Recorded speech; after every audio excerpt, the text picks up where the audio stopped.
Hey guys, thanks for joining us on another episode of Emergent Leadership. My name is Brett Lyle, and today I am fortunate to be joined with David Blevins. David, how are you? I'm great, Brett. Thanks for having me. You're welcome. So David is the EMS Program Director for Roane State Community College in Knoxville, Tennessee. So we're going to talk a little bit about his story today, his path to leadership.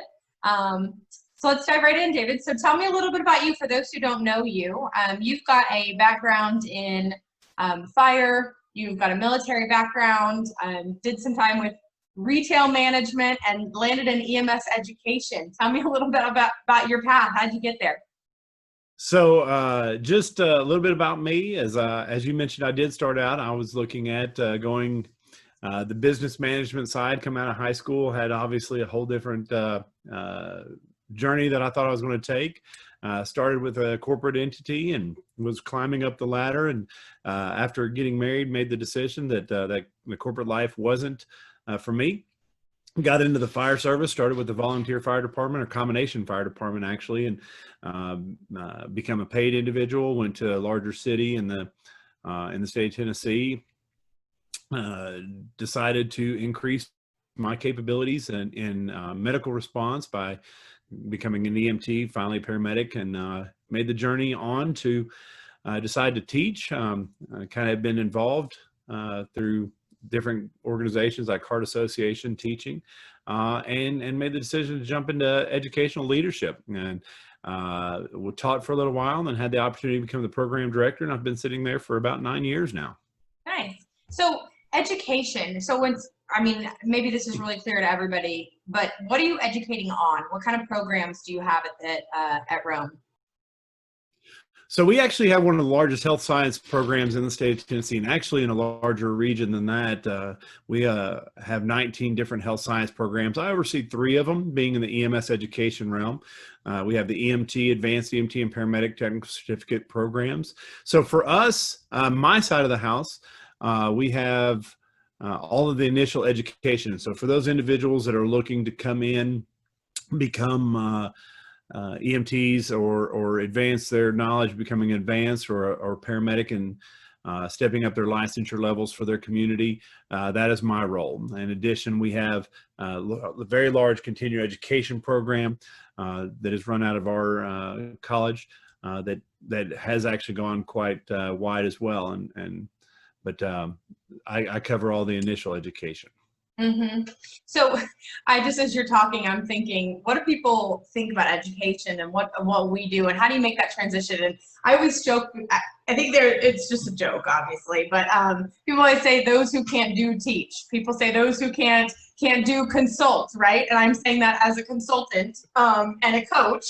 So I'm poking at myself, but you know, that I'm sure someone out there is going, yeah, okay, just go teach them how to do it, right? Do you keep up? Is that something that as an EMS educator clinically, are you like, I'm going to keep up my credentials? Or did you dive totally into education and kind of furthering others? So that's a very good question. And believe it or not, anytime I walk into the classroom, you got that one student that likes to bring that up, and those that can't do teach. And in fact, we've had some of those very specific environments where myself and my leadership team have all been in the room, and they decided to make that joke. And I was like, well, you know, the one difference is if I pull out my wallet and bring out the card, I'm a licensed individual. You currently are not. So the thing is I can do and you cannot. So that's a very interesting question. Now, in my role, I am primarily educational based. That's where I am. I am associated with a fire department that has a fire-based EMS transport, and try to keep up my skills. So I'm practicing regularly. As I mentioned, I've been in the director seat for 9 years. So I've been out of the street for just a little while, but we have to keep up with those techniques. I've got students in the field regularly, and we have to be able to have that conversation, and I have to keep up. So, you know, you'll find me down in the classroom on occasion practicing those skills. I tend to try to do it away from the students, so that if I do make a mistake, they're not trying to jab me there. But that is something that is important to me, that you can't lose that connection. You have to be able to do those skills. That way, if you're, we could be called on at any point in time. And we have had students that have had allergic reactions, stuff like that. And we have to jump in. Sure. But yes, it's even more fun when the students challenge you and they bring the old guy out of the woodwork and see if we could still do it. Well, I guess I was that kid in college, because I'm like raising my hand going, so first thing I want to talk about Gig of Maggie's woo. So yeah, I think it's interesting, because a lot of the conversations that I've had with leaders in the industry, friends of mine and people I've had on the show, once you've been out, there's kind of a challenge. Once you've been kind of out of that world, I'm putting air quotes around that, is how do you stay connected to that world? And I would think as an educator that's important. And so it's interesting to hear you say that it is to you and that you've kept it up, because I know a lot of leaders in the industry at some point in their career will let their credentials go. But it's a little bit different on the education side, because it's not about relatability. It's about, you're teaching. So you have to be teaching things that are relevant for what's happening and what equipment's being used and what protocols are being implemented with these different agencies across Tennessee and otherwise. So I think that's really cool to hear and fascinating to me that you would keep up those credentials, not because I expect you would to prove yourself, but because it's part of your role as an educator. Well, and so we can go back. The state does require us to maintain our licensure, but it's very, I shouldn't say it's easy. We can go ahead and take the classes and just do the bare minimum, keep the license. But that's one of the challenge to our faculty is don't just stay that status quo. We could do the bare minimum, and we have a conference that we're required to go to, but you'll find that these guys are always looking for something new. We got new credentials that are coming in. We're, reviewing textbooks and stuff like that, but also staying engaged out in the field as well, going and visiting, potentially jumping on a unit and doing a ride along with them. Right. They may not end up doing a lot of skill wise, but they're there seeing the patient, doing assessment, and just being able to translate that.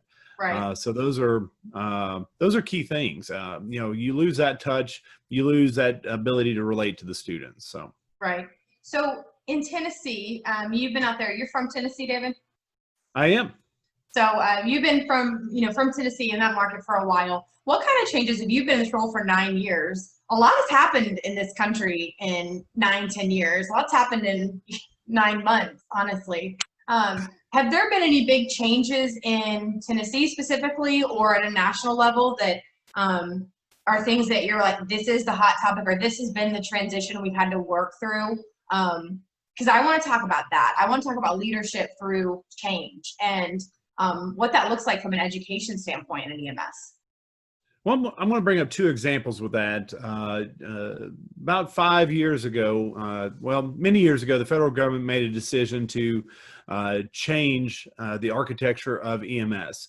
At one point in time, they took a look, and basically they found about 38 different EMT licensure levels amongst the 50 states. And they found a lot of people that were having difficulty going from California to Tennessee, from Tennessee down to Florida.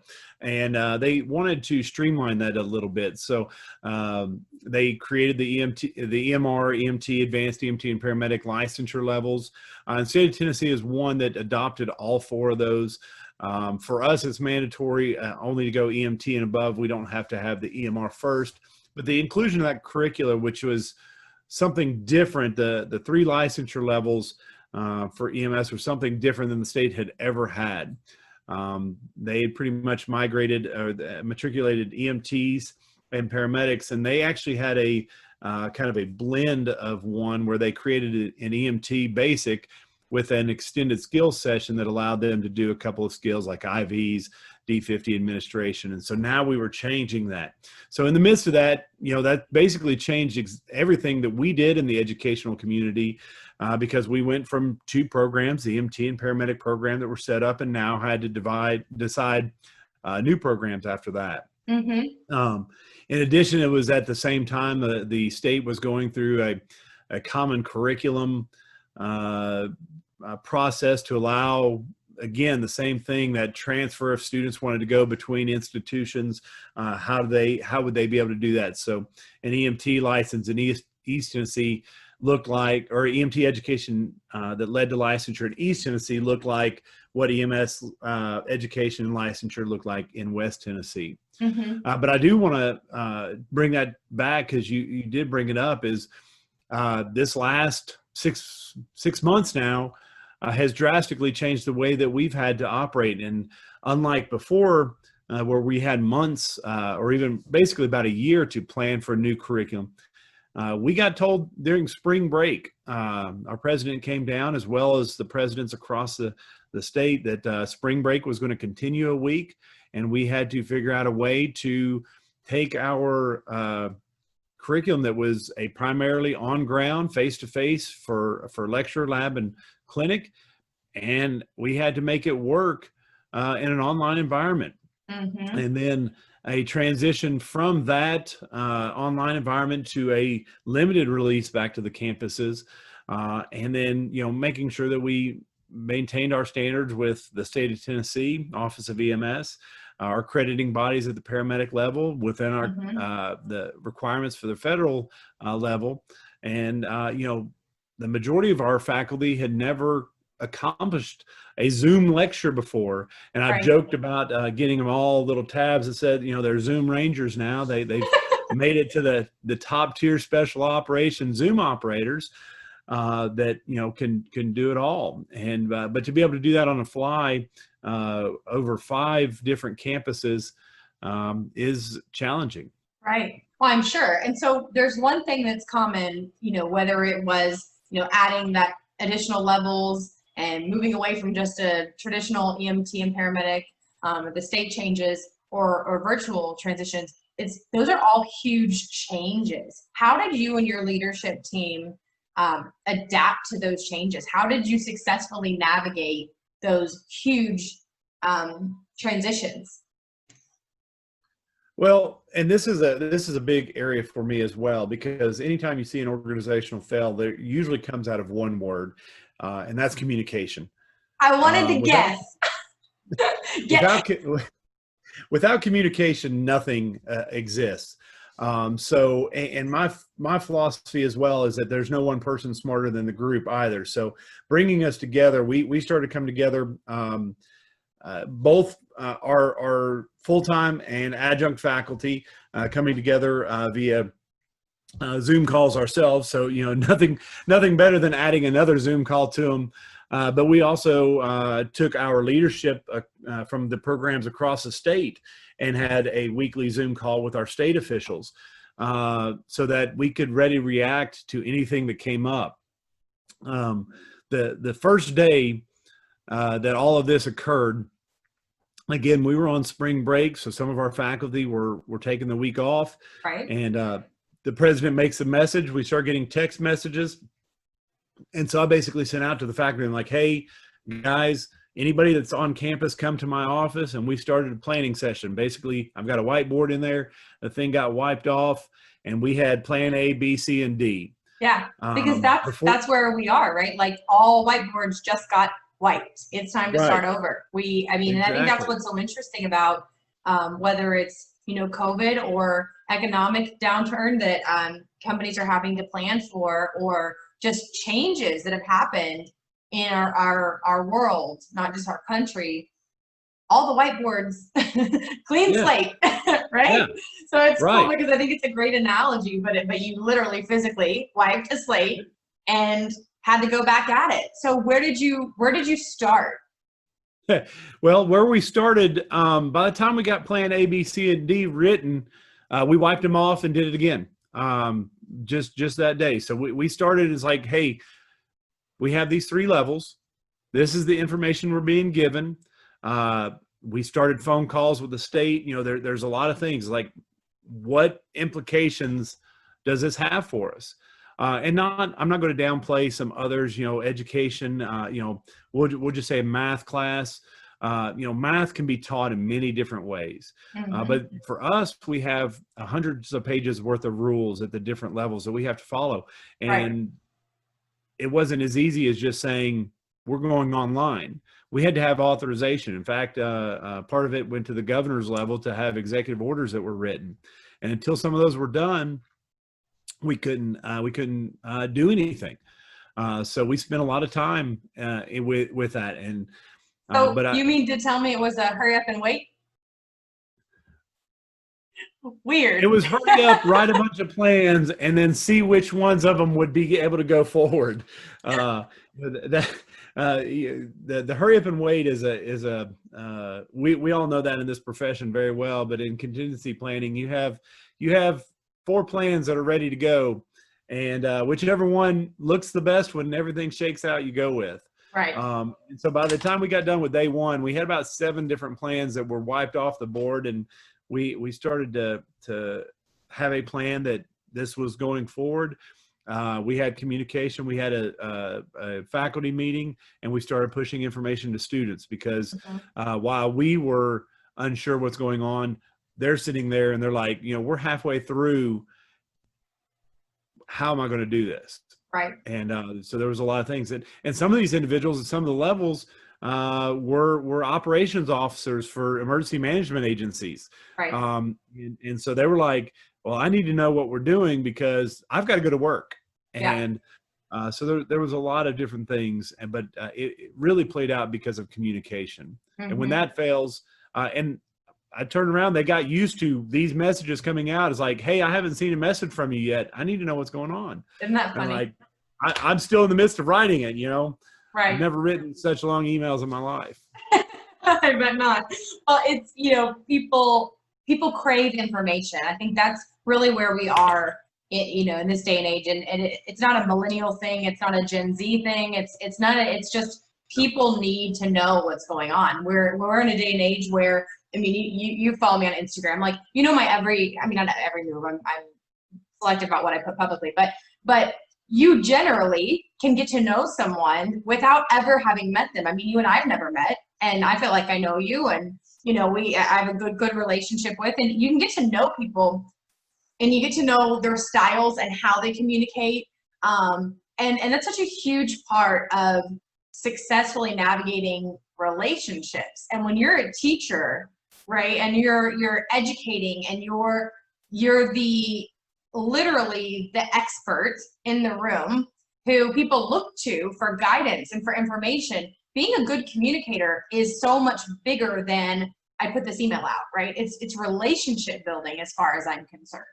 So how has that gone for you when you now have people coming to you saying, I need to know, give me the information? Is that normal? Does that feel normal to you, or does it feel new? Well, so with the background in emergency management, there were always people coming and saying, "Hey, tell me about this." But the speed at which we were having to drive, because that's the one thing about this pandemic is there is tons of information coming out. It's just whether it says something or not. Right. I'm going to go to an analogy as well, going back to what you're saying about being the expert in the classroom. But one thing about that is people don't care how much you know until they know how much you care. Say that louder. And that's making sure that they get the right information, that you are giving them enough to prepare for and do the job that they have chosen to do, and to do it passionately. So the big thing is I had everybody coming and just asking, and the thing is, like, my faculty were coming because their students were coming to them, or I had students coming directly to me, and everybody was asking the same questions. It's like, we're trying to get that information. And what was that question? What was that question? Well, just any, I would have a few different ones. It's like, one of the big things was clinical rotations. We got shut out of clinical rotations until they could figure out. And the idea was, when can I go? Because you have to plan these things out. They've got jobs, they've got home lives, they've got their school time. It's like, hey, I need to know. And, it's like, so students were going, when are we going to get back in clinical? Faculty, when are these guys getting back in clinical? Because it's one thing to talk about this thing every day, but until they start putting it to use. And so it's that, that consistency or volume, really. And so, making sure there was an effective throughput for the information. It wasn't, Sure. hey, I'm just compiling a weekly digest and I'm going to send it out. There's determining what information needs to go now. Right. This is a quick push. And hey, guys, there's a ton of questions out there. You're all pining for this information, but this one item right now is going to address 75% of the students and faculty. You need this now. Right. And I'm coming back with the other one. We'll be back in 24, 72 hours. You sound like that. a public information officer. Well, or, emergency management. I mean, that really is what that background is. Because you have to be prepared in any of those professions, EMS, fire, emergency management. You have to be ready because at any given time, you come out and there's a camera sitting right there. Yeah. And they may be live and you're sitting there going live on the television and you can't go, I'm not providing you any information right now. Yeah. You have to at least tell them something. Right. Because people need something. Right. Yeah. So how has that transition affected, I mean, the curriculum? Obviously, you're not specifically just at your college, but at a state or national level. What are you seeing from other educators? How are we accomplishing that, right? Because I know one of the things that came up early on that a lot of people, the medical and healthcare profession, were kind of baffled by was because there was such a need for clinicians that, for example, they were just putting people out. Like, oh, you haven't done your clinical rotations? That's fine. We need you. And it really was, well, this is a national emergency. It's a national disaster. And this is part of that process that we're just going to allow people to skip over that required hands-on experience. I mean, has that now become accepted in the education community, or is that pretty contentious?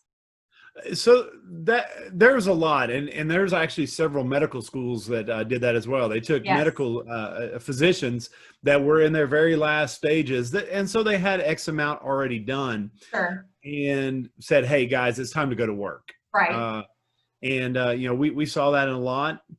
In some of the nursing programs in the state, they basically said, if you've gotten to this point, hey, we're going to waive that. Right. And even with our paramedic programs, our accrediting body basically said, hey, come up with a plan, work with your medical director, work with your advisory board, work with your liaisons, and say, hey, what do you need and what do you not? Sure. So we had a ton of conversations, and from our perspectives, that is not something we really wanted to give up. Now, we had some conversations like, hey, can we balance a simulation lab with some clinical time reduction and put them in some scenarios that we may be able to give them some more opportunities than they would even have in the field. Because the one thing about clinicals is, Brett, you come to our program and you may be the white cloud that out of your time, you may have 5 patients where the person beside you has 55 patients. Right. I want to be the white cloud, for the record. You were what? I said, I want to be the white cloud, for the record. Everybody at some point wants to be the white cloud, but in the program, they want to be the black. Of course. So, it's balancing that and the push to say, hey, we want to make sure that the patients that we see, because it could be us. We could drive through one of these territories and get in a car wreck that they're there to take care of.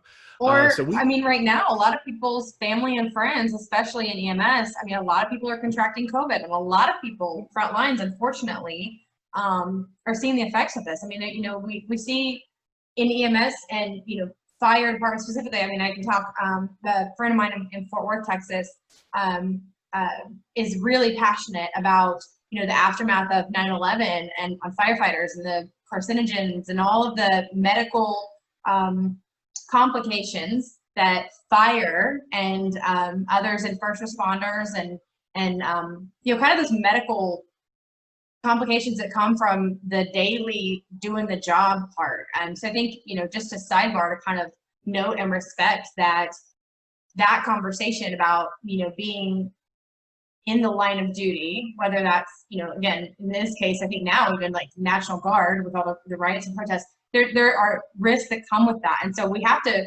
really bring that home when you're in an education standpoint. So I love to hear you say it, that at any point, these are your neighbors. They are your friends. They are your, family members. And I think that's the emotionally hard part with COVID right now, is that you don't know, right? It could be someone that you're literally about to run a call on your neighbor. And I think it's more common in smaller towns because everybody knows everybody. But even in big cities, it's a risk that you run, especially with something that's so common right now, unfortunately.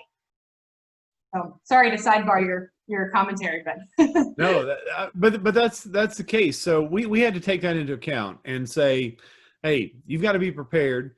We're gonna continue to look, and there was some changes, and said, hey, we're gonna take this and give you the opportunity to do this, but we're gonna beef up some other areas to make sure that you remain, because the ultimate the key term, I guess, is to remain vigilant and in assessing for their competency, making sure that they can do the job. Sure.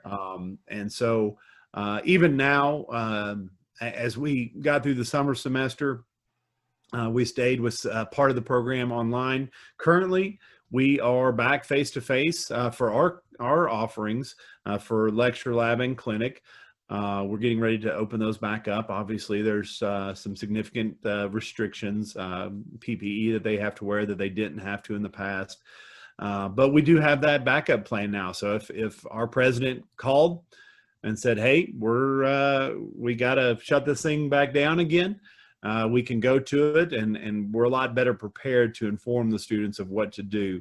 Right. And we're still having some of those bi-weekly meetings to work through some of the kinks, to say, hey, and address those beforehand. Right. And hopefully when you go to your whiteboard, you've got 4 really good plans as opposed to 8 kind of good plan. It's you've gone through those and you've learned those lessons and you've got something. But I think inevitably and invariably, there will be things that come up that are new. And there's always that, let's go back to the board, get all the minds in the room. And I love something you said earlier. You said, no one person is smarter than the room, right? It's the sum and the parts. What's the phrase? It's like,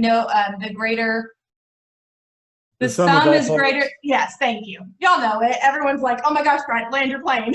But it's that there's, the brain power of people from different perspectives is something that we've started to see. I think agencies that adopt just culture, that's the greatest example to me. I love being the person in the room who doesn't know the answers, right? It's a power, I think, I have a YouTube video on it. If anyone's interested, send me a message. But it's like the power of ignorance, right? That you can be the person in the room to say, why do we do that?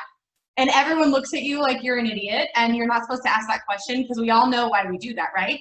But when you really dive into answering those hard questions, they become harder questions than people anticipate, because you don't get to go, because we've always done it that way. Because you got to explain it, right? And sometimes I think it's interesting to see people try to explain something that doesn't have a solid explanation, and those things start to come to light when you get people in the room. You ask the questions, whether that's for you, Roane College, or other local education departments, or in other states, or on boards. Weren't you? You were part of the state EMS board for quite some time too, weren't you? So I serve on our education committee, yes, and our Yeah. So when you get those minds in the room, and they come from different agencies in different parts of the world, people, I think, in my experience, will ask a question that really may not have even crossed your mind in East Tennessee, where somebody on top of the mind in Texas or in Florida or whatever. That power of the collective is pretty awesome. So David, well, it's one of those things too. My wife is a university professor as well, and so part of our planning had been the student-based response. But she brought up to me one day something that their leadership had brought to them is, hey, what if you get sick? You're the professor in the classroom. So what happens if you get COVID or you become sick and have to leave? And so, I turned around to my faculty and said, hey, we need to come up with 3 additional plans for each of you. Man. Okay, you need to go to Zoom, all right, for a short term, or you become sick and cannot teach for the short term, or you get sick for the long term. And so, those add on. She has nothing to do with EMS education. And that's just one component. That's the content we teach, but we're educators. So these can come from anywhere. And so she hits that. I'm like, that hadn't even hit my mind. And so the next day, that's another email go out, hey guys, hey, I know you're tired of planning, but what happens if you get sick? Not one of your students. Now you get sick. Right. Well, what I appreciate about you, David, is as an educator, you do something that I think a lot of the people, well, I'll say a lot of people in general, not just in the industry, but I think one of the the biggest thing that plagues the EMS industry is this mentality of reaction versus proactivity. And so being of that emergency management, maybe it's your military background, that you're accustomed to, and you've trained yourself and are now teaching others in a totally different capacity. You're not teaching people, clinical medicine. You're not teaching people how to be a paramedic. You have taken on a leadership role where you're teaching people contingency planning and you're teaching people mindset. And I think that is the biggest gift that you can give to your world and people around you right now, is that it's how do you empower people to think about not just, what they have in front of them right now, but doing that mental exercise of the what ifs, which people I think are not terribly comfortable with. So there are two constants that are on my whiteboard. And if you ask most of my faculty, they know that when they walk in, I'll point to one of them. One of them just says, where's our profession heading? As leaders, that's something we should be looking at every day is, are we driving to the goal? Are we just putting a Band-Aid on and ripping it off? And ultimately, we should be progressing every day.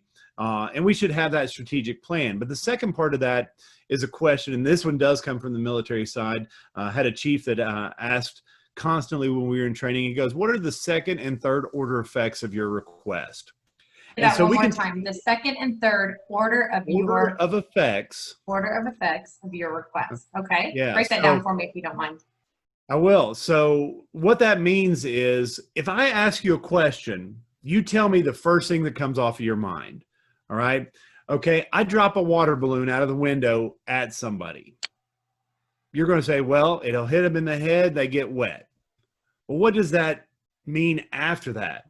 Well, that person's going to get upset.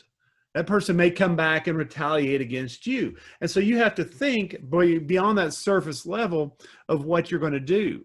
And so when you walk in and go, hey, I need $5,000 to buy this new piece of equipment. That's great. Hey, let's figure that out. I may not have it in my budget. We can go find grants. We can go beg, borrow, or steal if we need to.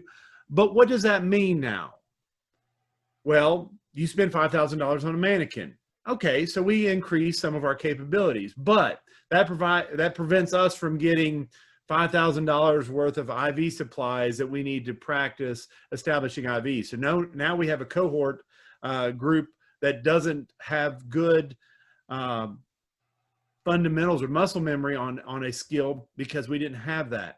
And what does that mean? Now the patients that go see are going to find more injury or less because they have to do multiple IV attempts. Mm-hmm. So let's plan for that. Okay, if we're going to do this, that's great, but we can't take away from this, so we're going to do this. And it's a very analytical process. It is.